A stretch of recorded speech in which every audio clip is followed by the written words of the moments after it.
Nicolas, bonjour. Bonjour. Aujourd'hui, nous parlerons d'un sujet très intéressant, comment prêter de l'argent dans les règles et se faire rembourser. Tout à fait. Alors, la première règle à retenir, s'il y en a une seule règle à retenir durant cette vidéo, c'est ne jamais prêter d'argent sans reconnaissance de dette. La reconnaissance de dette, c'est un acte unilatéral par lequel le débiteur reconnaît avoir reçu une somme d'argent qu'il s'engage à rembourser à l'emprunteur. Alors, c'est un acte qui peut être sous seing privé ou alors à la forme en texte si le montant dépasse 1500 euros. Mais la règle, c'est toujours se constituer une preuve, notamment par écrit. La deuxième règle, c'est bien rédiger le contenu de la reconnaissance de dette. Bien entendu, on pensera à indiquer l'identité des parties, le montant de la somme en chiffres et en lettres, et bien sûr, s'assurer que c'est daté et signé par le débiteur. La troisième règle, c'est faire attention au délai de remboursement. Parce que c'est vrai que parfois, le débiteur reconnaît devoir une somme, mais il n'y a pas de terme. Il n'y a pas de terme au niveau du remboursement.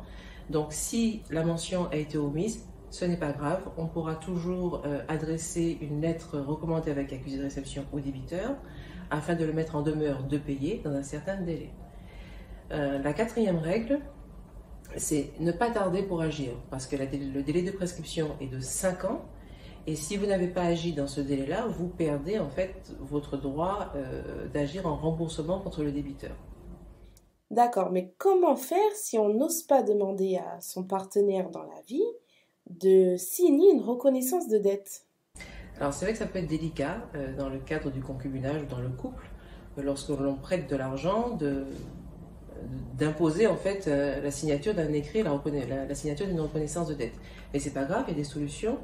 On estime que lorsqu'on est dans l'impossibilité morale ou matérielle de fournir une preuve écrite ou un commencement de preuve, celui qui invoque l'obligation doit l'approuver par n'importe quel moyen. Ça peut être par SMS ou même par courriel.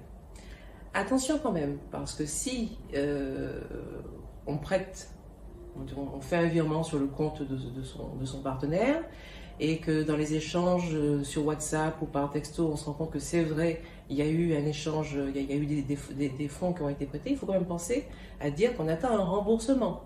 Sinon, l'autre en face pourra toujours vous opposer, c'est vrai, j'ai reçu des sommes, mais c'était une donation. Donc, toujours bien faire attention, même s'il n'y a pas d'écrit même si on peut se dispenser d'écrit dans ce cadre-là, toujours bien vérifier quand même qu'on a pensé à demander à rembourser la somme pour ne pas qu'on se retrouve dans ce cadre-là. Voilà, comme on dit, les bons comptes font les bons amis. Exactement. Maître Jean Nicolas, merci pour toutes ces précisions concernant les prêts d'argent. À bientôt. À bientôt.